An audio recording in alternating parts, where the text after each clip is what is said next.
Hello students, welcome to digital platform of Winsome International School. आज हम पढ़ेंगे chemistry में क्लास 12 का चैप्टर नंबर 1 सॉल्यूशन, इसका part number 9 the pressure in freezing point.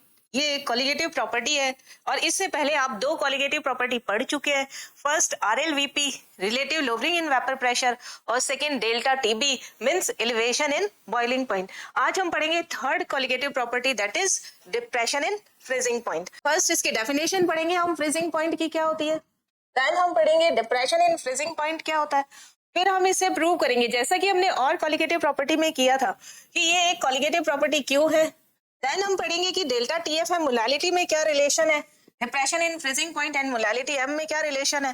फिर हम पढ़ेंगे इसके अंदर क्रायोस्कोपिक कांस्टेंट क्या होता है, मॉलिक्यूलर वेट फॉर सॉल्यूट इसका फॉर्मूला डिराइव करेंगे और दो न्यूमेरिकल देखेंगे। फर्स्ट डिफाइन करेंगे हम व्हाट इज फ्रीजिंग पॉइंट।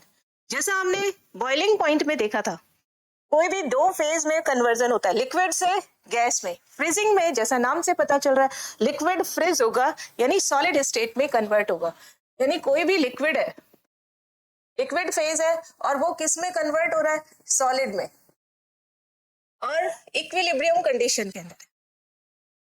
तो जो जिस टेम्परेचर पर लिक्विड का वेपर प्रेशर और सॉलिड का वेपर प्रेशर इक्वल हो जाएगा, वो टेम्परेचर जो होगा वो क्या कहलाता है, फ्रीजिंग पॉइंट।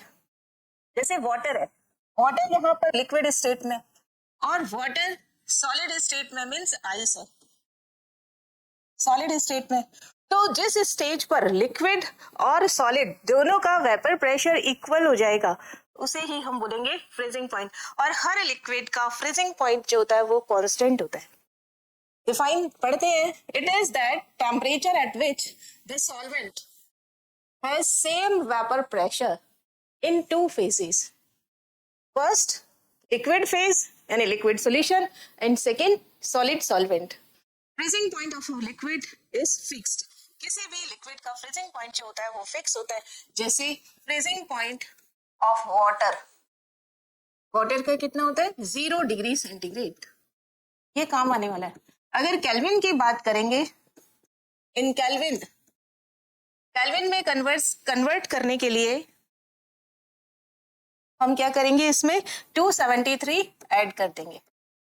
केल्विन कैसे निकालते हैं, formula degree centigrade plus 273.15 ignore भी कर सकते हैं और नहीं भी। तो यहाँ पर 0 डिग्री सेंटीग्रेड है तो 0 प्लस 273.15 इट मींस 273.15 के it is freezing point of water.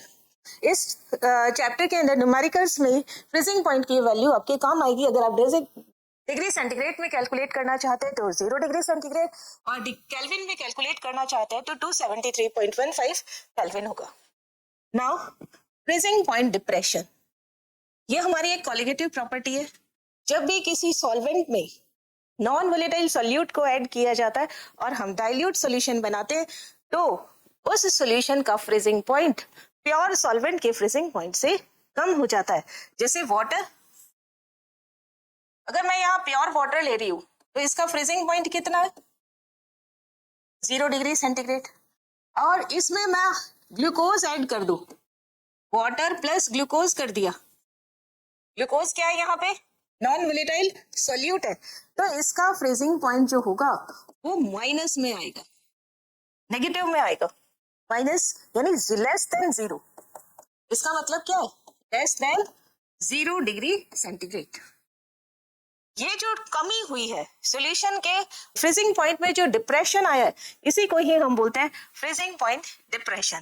क्या डेफिनेशन है इसकी, it describes the decrease the freezing point of solvent when non volatile solute is added in it. Non volatile solute को जब भी water में add किया जाएगा या किसी भी सॉल्वेंट में ऐड किया जाएगा तो उसका फ्रीजिंग पॉइंट जो होगा वो कम हो जाता है। इसीलिए वाटर प्लस NaCl, इसका फ्रीजिंग पॉइंट जो होगा वो लेस देन 0 डिग्री सेंटीग्रेड होगा। इसका मतलब क्या है कि आइस, प्योर वाटर से जो बनी हुई आइस है वो जल्दी मेल्ट होगी और NaCl से बनी हुई, वाटर प्लस NaCl से बनी हुई आइस देर से मेल्ट होती है। Now prove that it is a colligative property. आपको ये प्रूव करना है कि डिप्रेशन इन फ्रीजिंग पॉइंट जो है वो एक कॉलिगेटिव प्रॉपर्टी है। आरएलवीपी से को भी आपने यही किया था, डेल्टा टीवी के साथ भी आपने यही किया, और इसके साथ भी आप ऐसा ही करने वाले हैं। ये फेज डायग्राम किसका है? For water. Phase diagram for water का। अब जब हम वाटर का फेज डायग्राम बनाते हैं, यहाँ पे करेंगे वेपर प्रेशर और इधर करेंगे टेम्परेचर। जैसे जैसे टेम्परेचर बढ़ाते हैं वेपर प्रेशर इंक्रीज होता है, और एक टाइम के बाद में ये सॉलिड स्टेट है, ये किस में कन्वर्ट हो जाता है? लिक्विड और वेपर में। तीन स्टेज होती है वाटर की, ये सॉलिड हो गया, ये लिक्विड फेज हो गया, और ये वेपर फेज हो गया। ये जो लाइंस बनाई है इन पर दो फेजेस जो है वो आपस में इक्विलिब्रियम में। यहाँ पर सॉलिड और वेपर इक्विलिब्रियम में, यहाँ पर सॉलिड एंड लिक्विड इक्विलिब्रियम में, यहाँ पर लिक्विड एंड वेपर इक्विलिब्रियम में। कल हमने जब पिछले सेशन में जब हमने लिक्विड और वेपर की बात की थी तो सिर्फ इतना ही कर्व बनाया था, यहां से लेके यहां तक। आज हम किसकी बात कर रहे हैं? सॉलिड एंड लिक्विड सॉल्वेंट की। तो हम कितना कर्व बनाएंगे? यहां से लेके यहां तक। ये जो पॉइंट है, ये वाला point O, it is triple point. Triple point का मतलब है कि इस पर तीनों फेजेस मिल रही है, सॉलिड भी, लिक्विड भी और वेपर भी। इसलिए आपको जो डायग्राम दिखाई दे रहा है वो देखिए ये रहा, यहां से लेके यहां तक solid, then it is liquid. ये सॉलिड, ये लिक्विड, ये वेपर। ये किसके लिए आया है? सॉल्वेंट के लिए। और सॉल्वेंट में आपने क्या ऐड किया है? Non volatile solute. तो सॉल्यूशन का वेपर प्रेशर क्या हो गया? कम। वेपर प्रेशर सॉल्यूशन का क्या हो रहा है? कम। इसे पीछे से हम करेंगे तो यहां तक, यहाँ पे सॉलिड यहीं तक रहेगा, और देन ये कन्वर्ट किस में हो जाएगा? लिक्विड। फ्रीजिंग पॉइंट इसका कम हो गया। इट मीन्स आपको यहाँ पर ये कर्व कैसा मिल रहा है? फर्स्ट यहां से लेके यहां तक, यहाँ पे सॉल्वेंट, सॉलिड और वेपर दोनों स्टेजेस के अंदर है। नेक्स्ट B2A, यहाँ पर सॉलिड और वेपर है प्योर सॉल्वेंट के लिए, और ये नीचे की लाइन है वो यहां से लेके यहां तक C2E, ये सॉलिड, देन यहाँ पे लिक्विड में कन्वर्ट हो गया, ये सॉल्यूशन का।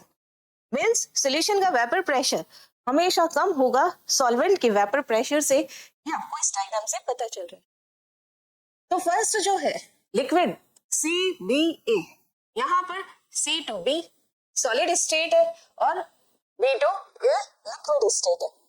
ये जो B पॉइंट है इस पर ये किसके इक्वल हो जाता है? सॉलिड का वेपर प्रेशर एटमॉस्फेरिक प्रेशर के इक्वल हो जाता है, और ये जो टेम्परेचर आया है ये क्या हो गया? Freezing point of pure solvent, जिसे हम किससे डिनोट करते हैं? TF नॉट से। TF फ्रीजिंग पॉइंट और प्योर सॉल्वेंट का इसलिए इसे नॉट से रिप्रेजेंट किया है। नाउ CE, इस पॉइंट पर आकर के सॉल्यूशन जो है वो फ्रिज हो जाता है और E पर लिक्विड स्टेट में कन्वर्ट हो जाता है। E to D ये लिक्विड स्टेट रहता है। तो ये जो फ्रीजिंग पॉइंट होगा दैट इज सॉल्यूशन का फ्रीजिंग पॉइंट होगा TF। नाउ इस पर जो वेपर प्रेशर होगा वो ये वेपर प्रेशर किसके लिए आ गया? सॉल्यूशन के लिए PS। ये वेपर प्रेशर किसके लिए आ गया? सॉल्वेंट के लिए PA नॉट। हमें एक ट्राइंगल मिल गया CB एंड F। तो इस ट्राइंगल से हम स्लोप की वैल्यू निकालेंगे और स्लोप के बाद डेल्टा TF और को प्रूव करेंगे कि ये कॉलिगेटिव प्रॉपर्टी है। नाउ इसको प्रूव करने के लिए when non volatile solute is added in a pure solvent,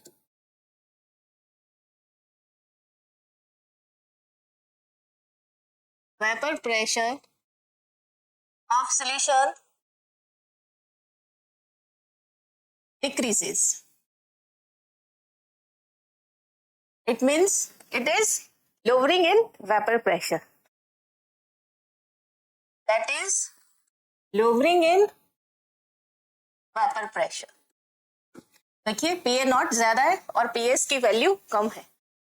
delta TB की वैल्यू देखिए, हमेशा ध्यान रखना, vapour pressure proportional to temperature, vapour pressure proportional to freezing point and vapour pressure inversely proportional to boiling point.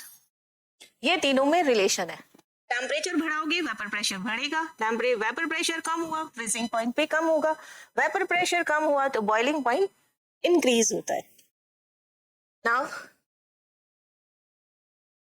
So freezing point of solution also decreases. It is known as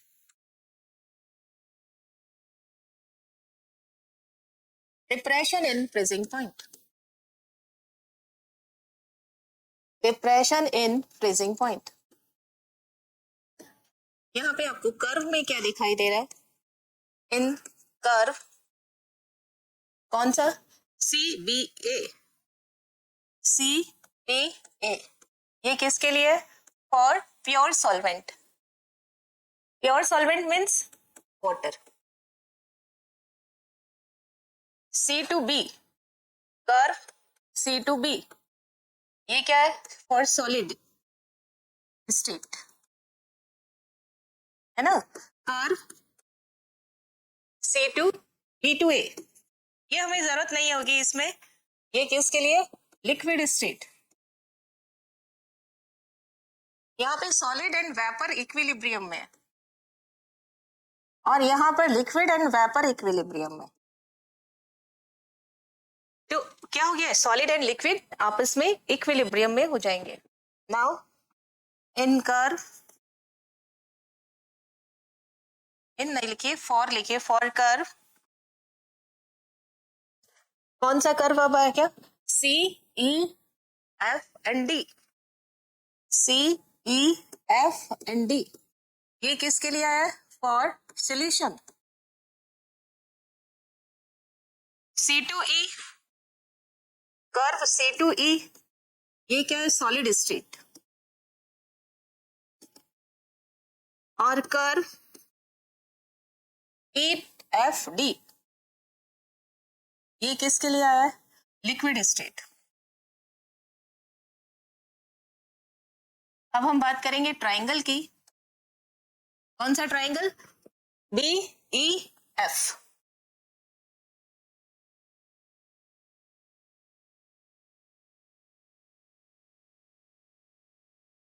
triangle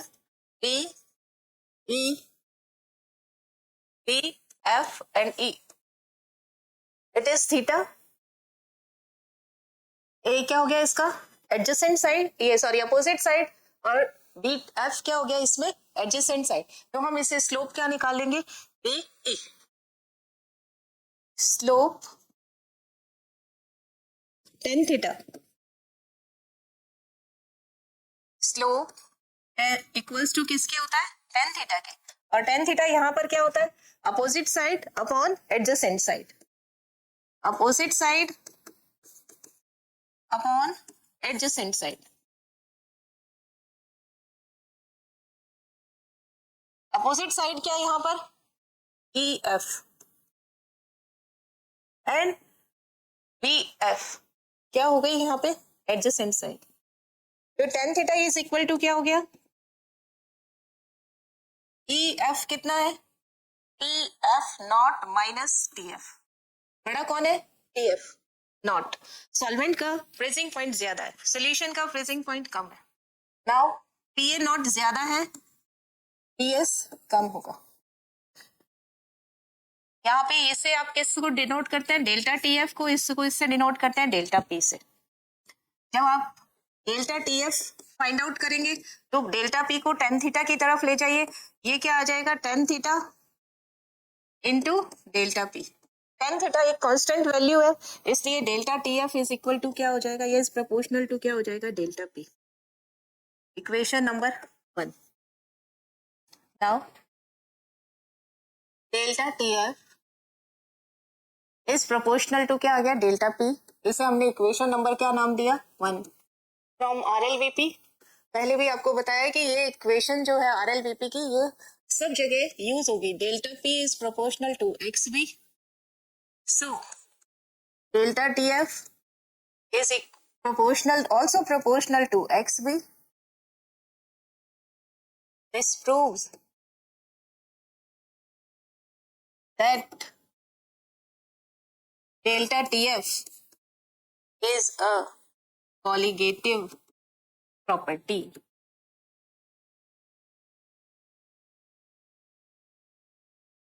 ये आपको prove करना था, delta TF is a colligative property.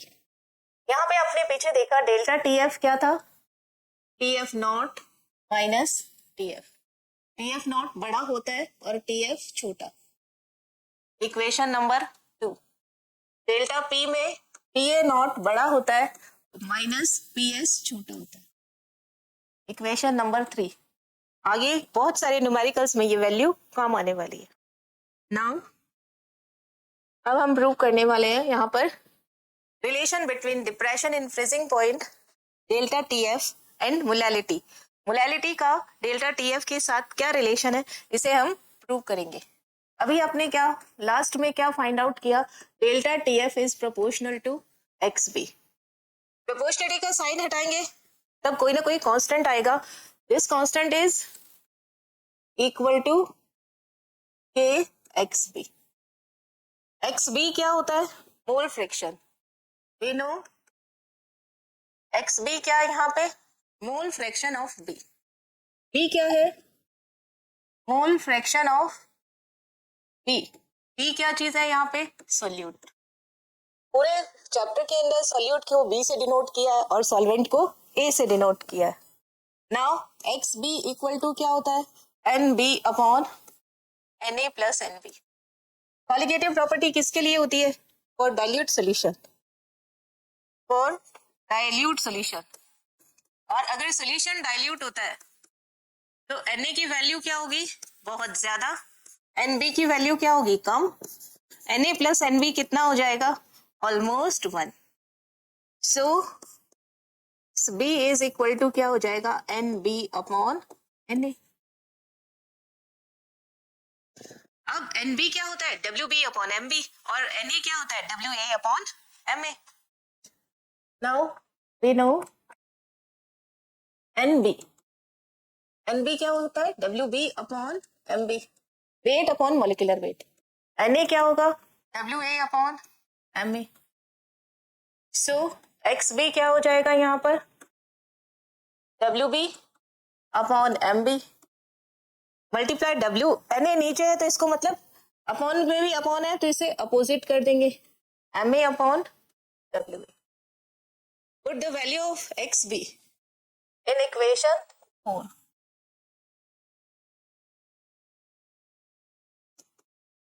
Put value of XB कल जैसा ही है जो पिछले session में हमने पढ़ा उस जैसा ही इन इक्वेशन 4। डेल्टा TF is equal to K WB upon MB multiply MA अपॉन WA। अब देखिए मोलैलिटी का फॉर्मूला क्या होता है, WB upon MB 1000 upon WA। तो हम क्या करते हैं, 1000 को मल्टीप्लाई भी कर देते हैं और 1000 से डिवाइड भी कर देते हैं, मल्टीप्लाई एंड डिवाइडेड बाय 1000। तो यहाँ पे आपके पास क्या फॉर्मूला आ जाएगा, delta TF is equal to, molality को एक साइड कर लेते हैं, बाकी सारे को एक तरफ कर लेंगे। तो देखिए यहाँ पे आपके पास क्या आ जाएगा, मोलैलिटी में wait of solute, molecular weight of solute multiply 1000 upon WA, it is molality. Now K MA upon में क्या आ जाएगा, 1000। K is constant, MA is constant and 1000 is also constant. So a new constant is arise, that is KF, or it is molality. And now delta TF is equal to molality and multiply KF. It is equation number 5. यही relation आपसे पूछा जा रहा है, delta TF और molality में क्या relation होता है? Delta TF is equal to M into K F, means M और के एफ दोनों का मल्टीप्लाई करने पर क्या मिलेगा आपको? डेल्टा टीएफ की वैल्यू, या मैं यूं कह सकती हूँ delta TF is proportional to molality. Now molality यहाँ पे क्या चीज है? यहाँ देखिए मोलालिटी क्या होती है? WB upon MB multiply 1000 upon WA। Now KF क्या हो गया? K into MA upon 1000। KF को क्या बोलते हैं? क्रायोस्कोपिक कांस्टेंट या मोलर डिप्रेशन कांस्टेंट। मोलालिटी के साथ आया तो इसको हम बोलेंगे मोलर डिप्रेशन कांस्टेंट। और इक्वेशन नंबर 5 रिलेट कर रही है डेल्टा टीएफ और मोलालिटी को। नाउ डिफाइन करेंगे मोलर डिप्रेशन कांस्टेंट या cryoscopic constant, that is KF। अभी आपने रिलेशन क्या निकाला था? Delta TF is equal to M into KF। KF equal to क्या हो जाएगा? मोलालिटी को हम इस तरफ ले जाए तो डेल्टा TF अपॉन M। अगर मोलालिटी मेरे पास में 1 मोलल है तो TF और KF दोनों जो होगा वो इक्वल हो जाएंगे, मीन्स जितना डिप्रेशन होगा फ्रीजिंग पॉइंट में वही KF के बराबर होगा। और मोलालिटी 1 कब होती है? जब 1 मोल सॉल्यूट डिसॉल्व होता है 1000 ग्राम ऑफ वाटर या 1 किलोग्राम ऑफ वाटर। 1 मोलल का मतलब क्या है? 1 mole solute and 1000 gram of solvent, ये इट इज 1 मोलल। तो इन दोनों से ही डेफिनेशन बनी है। It is defined as depression in freezing point यानी delta TF when molality of solution is unit, यानी अगर m की वैल्यू 1 है तो जो डेल्टा टीएफ होगा वो KF के इक्वल होगा। अब मोलालिटी 1F का मतलब क्या है? 1 मोल सोल्यूट डिसॉल्व्ड इन 1 kg या 1000 gram of solvent. Unit of K, delta TF की यूनिट क्या होती है? केल्विन। इसकी क्या होती है? मोल पर केजी। तो आप क्या हो जाएगी? केल्विन केजी पर मोल, या क्या हो सकती है? डिग्री सेंटीग्रेड केजी पर मोल, मोल इनवर्स कह दीजिए या पर मोल कह दीजिए। अब डेल्टा टीएफ का केएफ का रिलेशन आप किससे करना? आपको एंथैल्पी ऑफ वेपोराइजेशन से, वेपोराइजेशन नहीं, एंथैल्पी ऑफ फ्यूजन से, क्योंकि यहाँ पर फ्यूज हो रहा है, मीन्स सॉलिड लिक्विड में कन्वर्ट हो रहा है। ये उल्टा कहे कि लिक्विड जो है वो सॉलिड में कन्वर्ट हो रहा है, तो यहाँ पे क्या होगा? जो हीट सप्लाई करेंगे उसे आप किस से डिनोट करेंगे? HF से, हीट ऑफ फ्यूजन। इसलिए यहाँ पर वेपोराइजेशन नहीं आएगा। जब वेपर में कन्वर्ट होता है तो इसे बोलते हैं हीट ऑफ वेपोराइजेशन, यहाँ पे आएगा heat of fusion. KF is equal to, only formula है इसके, आपको लर्न ही करना है। KF is equal to RTF square 1000 into LF। R gas constant है, TF फ्रीजिंग पॉइंट है किसका? सॉल्वेंट का, क्योंकि KF किसकी प्रॉपर्टी होती है? सॉल्वेंट की प्रॉपर्टी होती है, सॉल्यूट की नहीं।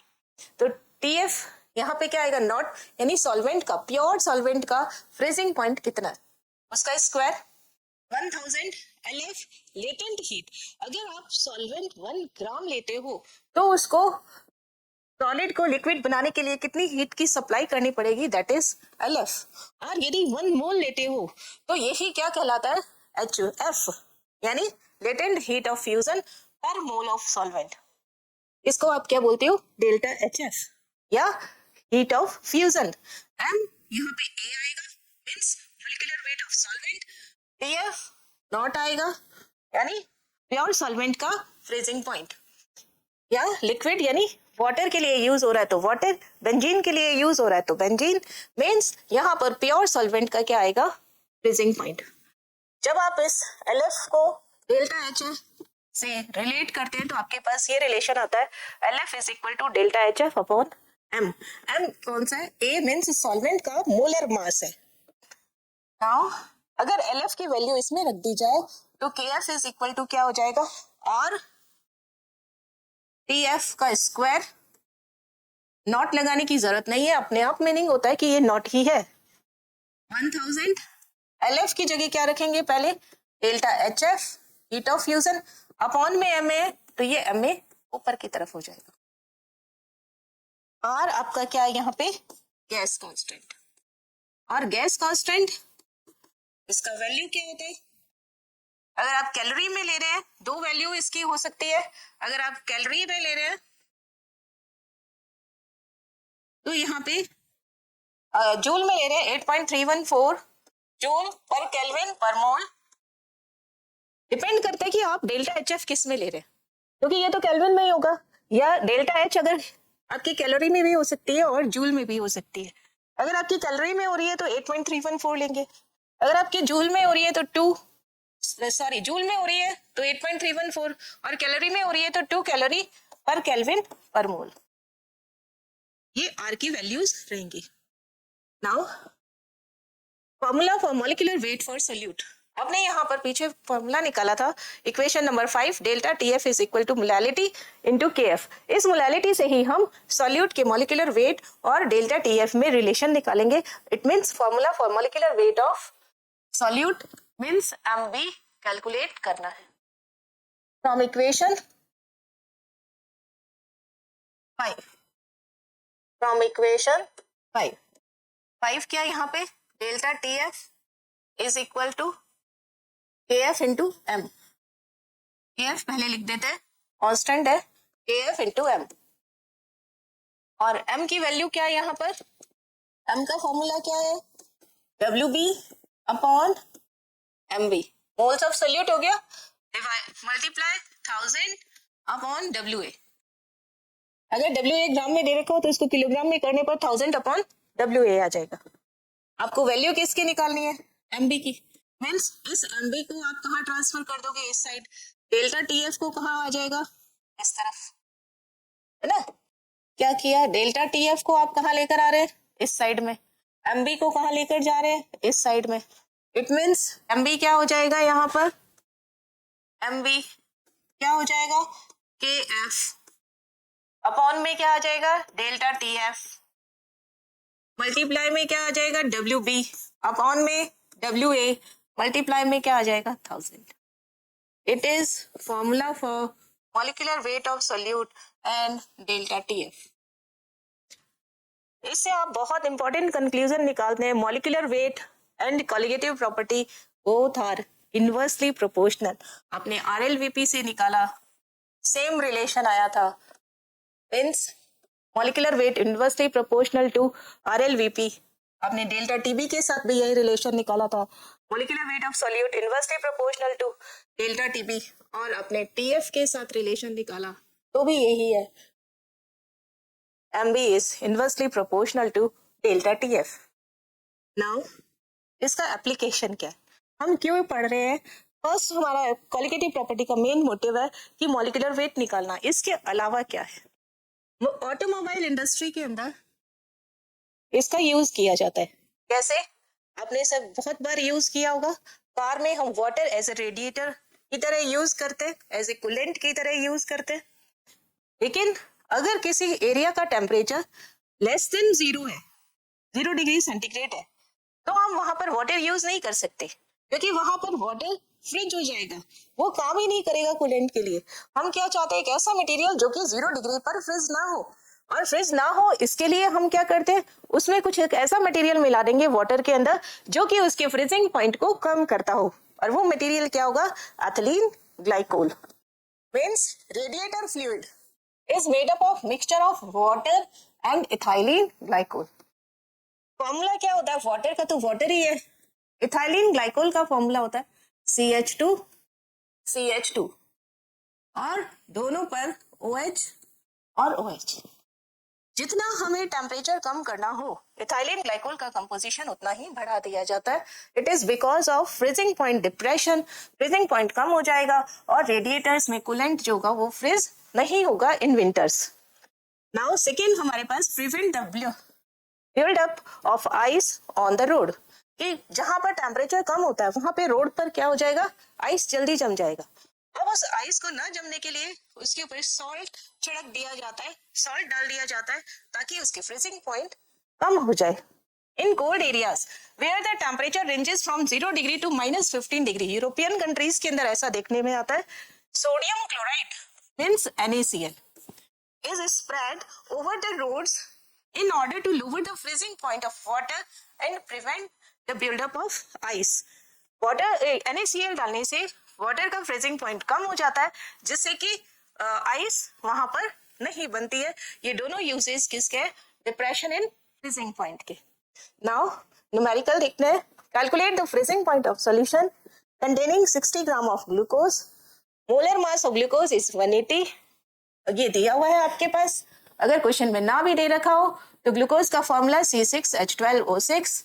इसका मोलर मास 180 ग्राम पर मोल होता है. इन 250 grams of water, KF water is 1.86 kelvin kg पर मोल. तो आपको कैलकुलेट क्या करना है यहाँ पर? Freezing point of solution. Answer WB यानी वेट ऑफ ग्लूकोज दे रखा है. WB कितना? 60 ग्राम.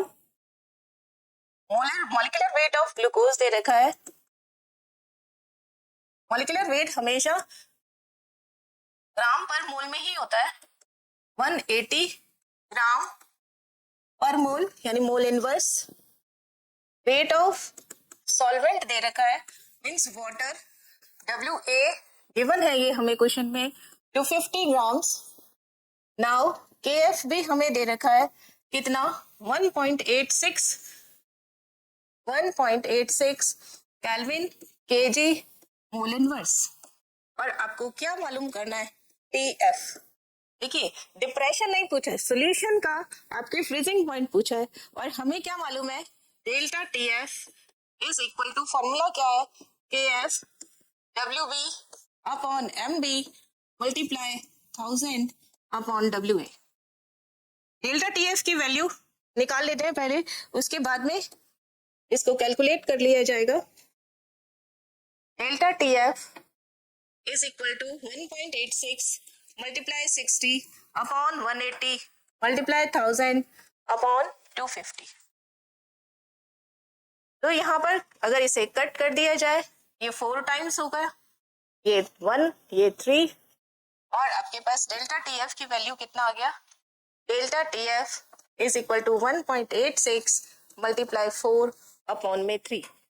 और अगर आप और इसे करेंगे, कट कर दिया 1, ये आ गया आपके पास 0.62. मल्टीप्लाई किया 4 से तो आएगा 8 और 2.48 केल्विन. TF डेल्टा TF क्या होता है? TF not minus TF. आपको वैल्यू किसकी फाइंड आउट करनी है? TF की. ये कितना दे रखा है delta TF? It is 2.48 and it is 0 degree centigrade minus x. देखिए केल्विन में ये 0 में कोई फर्क नहीं पड़ेगा. डिफरेंस जो होता है वो जितना केल्विन के लिए होता है उतना ही यहाँ पर डिग्री सेंटीग्रेड के लिए भी होता है. इसलिए मैंने डिग्री सेंटीग्रेड में ही लिख दिया. x ना लिख करके इसको TF ही लिख लेते हैं. हमें यही कैलकुलेट करना है. तो TF इज इक्वल टू क्या हो जाएगा? माइनस का साइन इधर आ जाएगा, -2.48 degree centigrade. It is answer. अब हम देखते हैं next question. If 1 gram non volatile solute 1 gram non volatile solute is added in 50 gram benzene, its depression in freezing point is 0.4 Kelvin. Calculate molecular weight of non-volatile solute if molar depression constant of benzene is 5.12 Kelvin kg per mole. इस question को पढ़ने से आपको क्या पता चला कि इसमें सोल्यूट नॉन वोलेटाइल है. Weight of non volatile solute कितना है? Weight of non volatile, volatile का मतलब जिसके वेपर नहीं, नॉन वोलेटाइल का मतलब जिसका वेपर नहीं बनता, सोल्यूट कितना है? 1 ग्राम. एंड सॉल्वेंट कौन है यहाँ पर? Benzene. Now weight of it is WB. ये बात और लिख देते हैं. इसको किससे डिनोट किया है? WB से. 1 gram. Now weight of benzene it is solvent. अभी तक आप क्या सॉल्वेंट यूज करते आए हैं? वाटर। यहाँ पे सॉल्वेंट कौन है? बेंजीन। ये कितना दे दिया? WA से डिनोट किया है 50 grams. Now it's depression in freezing point is 0.4 kelvin. Means depression in freezing point, it is in freezing point. किससे डिनोट करते हैं हम इसे? Delta TF। कितना है यहाँ पर? 0.4 केल्विन। देखिए डेल्टा है, केल्विन में भी उतना ही डिफरेंस होगा जितना डिग्री सेंटीग्रेड में।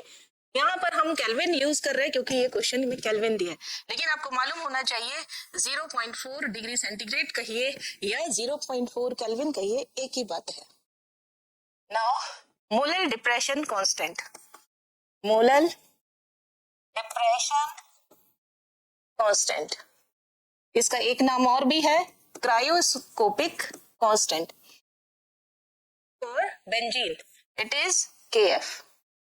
कितना है ये? क्वेश्चन में गिवन कितना है? 5.12 केल्विन kg मोल इनवर्स। आपको क्या फाइंड आउट करना है यहाँ पर? Molecular weight of solute, means MB calculate करना है।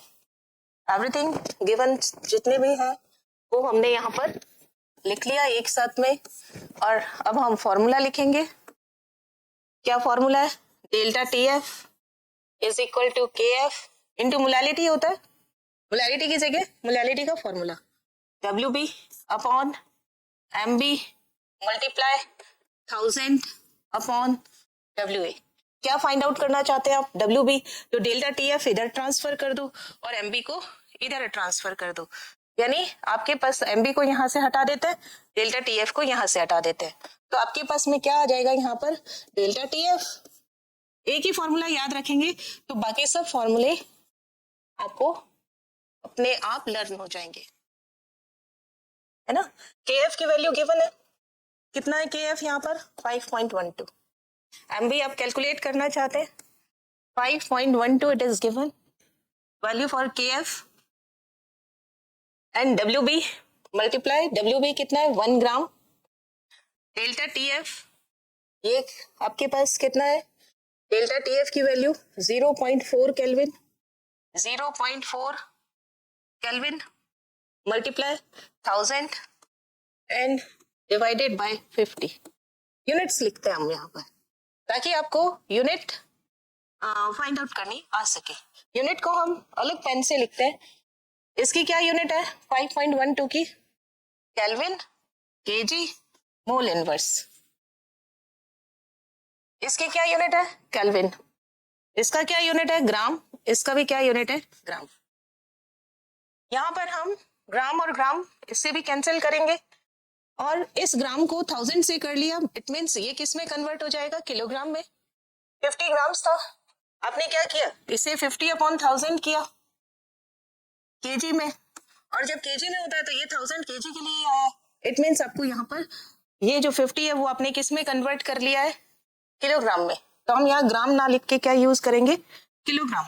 और जो चीज कट हो रही है उसे हम कट कर देंगे, जैसे यहाँ पर किलोग्राम से किलोग्राम कैंसिल हो गया, केल्विन से केल्विन कैंसिल हो गया, यहाँ पे ये पॉइंट हटा तो एक 0 ऊपर आ गया, ये पॉइंट हटा तो 1/100 आ गया। पॉइंट के बाद 2 डिजिट है तो हमने 2 0 लिख दिया। 0 to 0 देखो 0 0 0 3 0 कैंसिल। नाउ 5 1 5 5 2 10 2 1 2 कैंसिल किया, कितना आया? 2 5 6। और MB कितना आ गया आपके पास में? यहाँ पर MB कितना कैलकुलेट किया आपने? 256। यूनिट्स में देखिए क्या बचा, ऊपर ग्राम और इधर मोल इनवर्स, तो ये क्या यूनिट आ गई? Gram mole inverse. It is unit molecular weight and answer. आज के सेशन में हम इतना ही करेंगे। नेक्स्ट सेशन में हम नेक्स्ट कॉलिगेटिव प्रॉपर्टी स्टडी करेंगे, that is last colligative property osmotic pressure. Thank you so much.